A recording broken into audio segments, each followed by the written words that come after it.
तो दोस्तों ये कहानी एक 15 साल की लड़की हैना और उसके पिता एरिक की है। ये दोनों फिनलैंड के घने जंगलों में बने एक घर के अंदर रहते हैं। जब हैना 2 साल की थी तब से एरिक उसे लड़ने के सभी दांवपेच सिखा रहा है। वह पिछले 13 साल से हैना को शिकार करने, निशाना लगाने और अपने दुश्मन को हैंड टू हैंड कॉम्बैट में हराने की ट्रेनिंग देता है। दरअसल एरिक भी पहले एक CIA एजेंट हुआ करता था, लेकिन एक दिन उसे एजेंसी का टॉप सीक्रेट पता चल गया। तब से CIA की सीनियर ऑफिसर मरीसा उसे मारना चाहती है, इसीलिए वह अपनी बेटी के साथ यहाँ छिपकर रहता है। एरिक ने हैना को कई भाषाएं बोलना सिखाया है। अब जब हैना बुक पढ़ रही होती है तो उसे उसकी माँ की तस्वीर मिलती है जो अब इस दुनिया में नहीं है। एक दिन एरिक जब उसे म्यूजिक के बारे में पढ़ा रहा होता है तो वह पूछती है कि म्यूजिक सुनना कैसा होता है, मैं उसे अपने कानों से सुनना चाहती हूँ। एरिक कहता है कि बाहरी दुनिया तुम्हारे लिए सेफ नहीं है। हालांकि हैना को ऐसा नहीं लगता।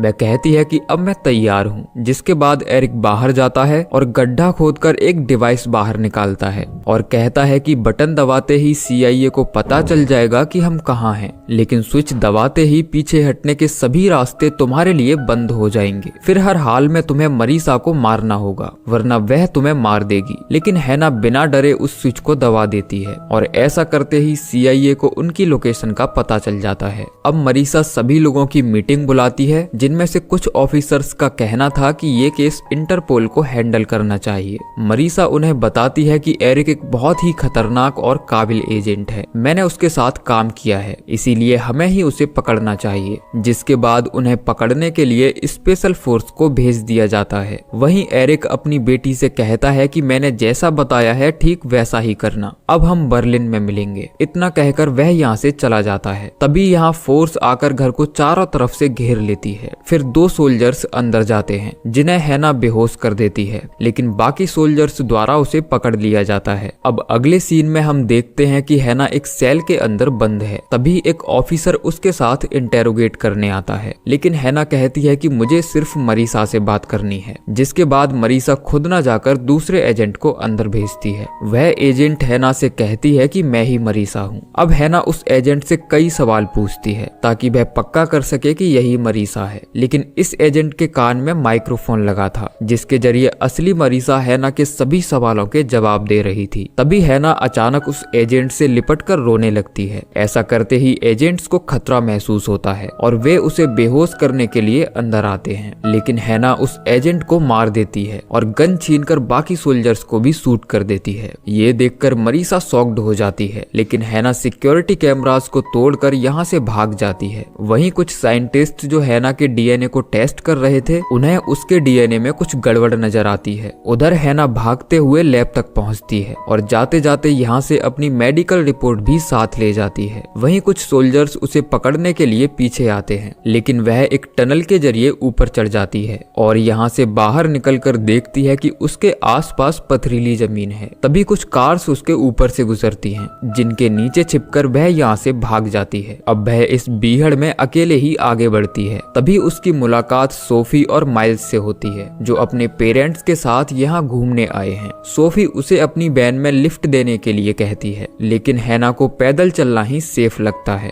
वहीं हम मरीसा को देखते हैं जो अपने लॉकर से एरिक की फाइल निकालती है और उसे जला देती है। और फिर कहानी फ्लैशबैक में जाती है जब मरीसा ने एरिक और उसके परिवार को मारने की कोशिश की थी। तब हैना 2 साल की थी। उस हमले में हैना की माँ की मौत हो जाती है, लेकिन एरिक अपनी बेटी को लेकर वहाँ से भाग जाता है और तब से मरीसा उसे ढूंढ रही है। वहीं अब हैना चलते चलते एक गांव में पहुँचती है जहाँ कुछ महिलाएं कपड़े धो रही थीं। वह यहाँ से कुछ कपड़े चुराकर पहन लेती है। जिसके बाद उसे एक होटल नजर आता है, जिसके मालिक से मिलने के बाद उसे पता चलता है कि वह फिलहाल मोरक्को में है। होटल के मालिक को हैरानी तो तब होती है जब हैना उससे अरबी भाषा में बात करती है। वह उसे एक कमरा देने के लिए रिक्वेस्ट करती है क्योंकि उसके पास पैसे नहीं थे। होटल का मालिक उसे एक कमरा फ्री में दे देता है जहां पहली बार वह इलेक्ट्रिसिटी देखती है। उसके लिए ये दुनिया बिल्कुल नहीं थी। वह बार बार लाइट की स्विच को ऑन ऑफ करती है। अब हैना उस मेडिकल रिपोर्ट को देखती है जिसमें उसका रिजल्ट असाधारण था। वहीं दूसरी तरफ मरीसा एक बार में जाती है जहाँ वह आइजैक नाम के एजेंट से मिलती है और उसे हैना को पकड़ने के लिए हायर करती है। उधर हैना की मुलाकात एक बार फिर सोफी से होती है, जो अपने परिवार के साथ उसी होटल में रुकी हुई थी। वह हैना को डिनर पर इनवाइट करती है और ये लोग साथ में खूब बातें करते हैं। अब अगली सुबह सोफी का परिवार फिर से सफर पर निकल जाता है, लेकिन उसके डैड इस बात से नाराज थे कि किसी ने उनकी वैन की सनरूफ तोड़ दी है। उधर आइजैक और उसके लोग होटल मालिक को बंदी बना लेते हैं और उससे हैना के बारे में जानकारी लेते हैं। फिर सीसीटीवी कैमरास चेक करने पर पता चलता है कि हैना वैन के अंदर छिपकर भाग गई है, जिसके बाद आइजैक होटल मालिक को मार देता है और अपनी गैंग के साथ उस वैन का पीछा करता है। वहीं एरिक भी पानी के रास्ते शहर आ जाता है, जहां उसका सामना 2 पुलिस वालों से होता है, लेकिन वह उन्हें मारकर यहां से भाग जाता है। उधर सोफी और उसका परिवार सफर का आनंद लेते हुए आगे बढ़ रहे थे,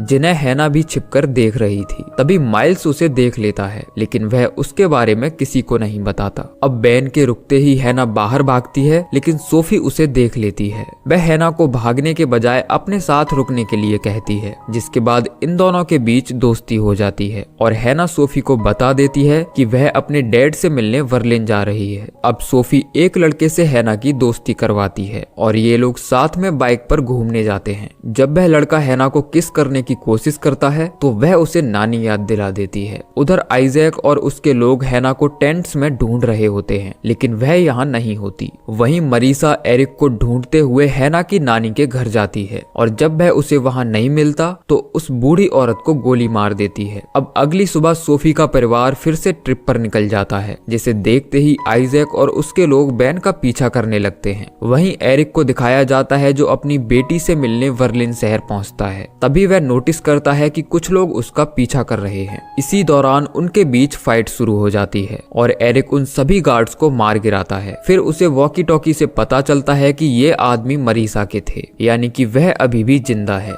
जिसके बाद वह मरीसा से फोन पर बात करता है और उसके घर जाकर एक एजेंट को गोली मार देता है, लेकिन उसके अंदर आने से पहले ही मरीसा यहाँ से भाग जाती है। वहीं हम हैना को देखते हैं जो नोटिस करती है कि कोई उनका पीछा कर रहा है। तभी सोफी की माँ बैन को साइड में लगाती है और हैना सोफी से कहती है कि चाहे जो भी हो जाए तुम मेरा पीछा मत करना। जिसके बाद वह बैन से कूदकर पोर्ट की तरफ भागती है, जहाँ आइजैक और उसके लोग हैना का पीछा करते हैं, लेकिन वह इन्हें चकमा देकर कंटेनर्स के बीच में छिप जाती है। अब जैसे ही आइजैक के साथी उस पर हमला करते हैं तो वह उनमें से एक को मार देती है। तभी सोफी उसे ऐसा करते देख लेती है और वह डर कर यहाँ से भाग जाती है। फिर आइजैक उसका पीछा करता है, लेकिन आगे रास्ता बंद था, जिसके बाद वह पानी में कूदकर भाग जाती है। लेकिन आइजैक और उसके साथी सोफी के परिवार को बंदी बना लेते हैं। तभी वहाँ मरीसा आती है और एक एक करके सभी से इंटेरोगेट करती है। वह इस परिवार की सबसे कमजोर कड़ी माइल्स को टारगेट करती है और वह उसे बता देता है कि हैना अपने डैड से मिलने बर्लिन जा रही है, क्योंकि जब हैना ने सोफी को अपने बारे में बताया था तब माइल्स ने उनकी बातें सुन ली थी। वहीं हम हैना को देखते हैं जो एक शिप में बैठकर बर्लिन पहुंचती है। फिर वहां से उस पार्क में जाती है जहां उसके डैड ने मिलने के लिए बुलाया था। यहाँ उसकी मुलाकात सर्कस में काम करने वाले मैजिशियन नेफलर से होती है, जो एरिक का दोस्त है। मैं जानता था कि हैना यहाँ आने वाली है। नेफलर उसे एक लेटर और पासपोर्ट देता है जिसके पीछे एक एड्रेस लिखा था। फिर इन दोनों के बीच बातें होने लगती हैं। तभी हैना नेफलर से अपनी माँ के बारे में पूछती है। वह बताता है कि मैं तुम्हारी माँ को जानता था, वह एक शानदार गायिका थी। फिर नेफलर एक गाना प्ले करके डांस करने लगता है और यहाँ पहली बार हैना म्यूजिक सुनती है। इसी बीच मरीसा और उसके लोग हैना को ढूंढते हुए इस जगह आ जाते हैं। जैसे ही नेफलर उन्हें देखता है तो वह हैना को ऊपर वाली छत पर बेड के नीचे छिपा देता है। ये लोग आते ही नेफलर को पीटना शुरू कर देते हैं और पूछते हैं कि बताओ एरिक कहाँ है, लेकिन वह इन्हें कुछ नहीं बताता। जिसके बाद मरीसा उसे ढूंढते हुए ऊपर जाती है। तभी आइजैक बताता है कि नेफलर उस सीक्रेट प्रोग्राम के बारे में जानता था।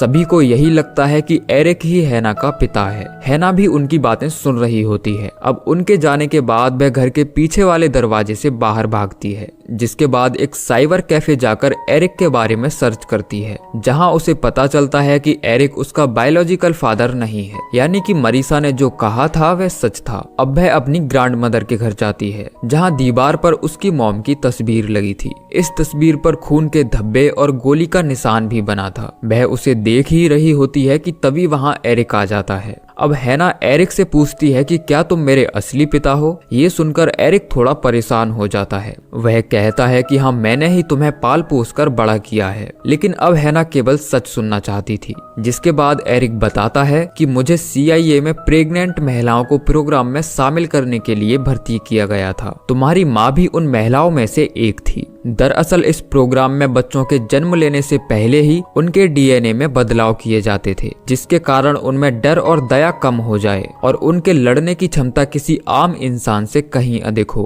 CIA ये प्रोग्राम सुपर सोल्जर्स बनाने के लिए चला रही थी। मैंने इस प्रोग्राम में 20 औरतों को भर्ती करवाया था, लेकिन जब तुम 2 साल की थी तब मरीसा ने वह प्रोग्राम बंद करवा दिया और पूरी रिसर्च फैसिलिटी को तबाह कर दिया। वह तुम्हें भी मारना चाहती थी, लेकिन मैंने तुम्हें बचा लिया और इसीलिए मैं तुम्हें पिछले 13 सालों से ट्रेंड कर रहा हूँ ताकि तुम आने वाली मुसीबतों का सामना कर सको। एरिक कहता है कि बेशक मैं तुम्हारा असली पिता नहीं हूँ, लेकिन मैं तुम्हें बहुत प्यार करता हूँ। तभी हैना यहाँ से जाने लगती है। एरिक उसे रोकने की कोशिश करता है, लेकिन हैना उस पर हमला कर देती है। तभी मरीसा और उसके लोग यहाँ आ जाते हैं, जिसके बाद एरिक हैना को यहाँ से भागने के लिए कहता है और वह खुद आइजैक के लोगों का ध्यान भटकाने की कोशिश करता है। तभी उनके बीच फाइट शुरू हो जाती है और एरिक एक एक करके उन दोनों एजेंट्स को ढेर कर देता है। तभी मरीसा उसे गोली मार देती है और एरिक वहीं मारा जाता है। वहीं हैना फिर से उस जादूगर नेफलर के घर जाती है और देखती है कि वह छत से उल्टा लटका हुआ है और उसकी मौत हो चुकी है। तभी मरीसा भी उसे ढूंढते हुए यहाँ आ जाती है, लेकिन हैना के पास अपने बचाव के लिए कोई हथियार नहीं था। जिसके बाद वह नेफलर की बॉडी से एक तीर निकालती है, जिसे लेकर वह यहाँ से बाहर भागती है। लेकिन मरीसा सामने से उसका रास्ता रोक लेती है। वह कहती है कि मैं तुम्हारी मदद करना चाहती हूँ। हैना कहती है कि अब सब खत्म हो चुका है, मैं किसी को चोट पहुंचाना नहीं चाहती। जिसके बाद वह यहाँ से जाने लगती है। तभी अचानक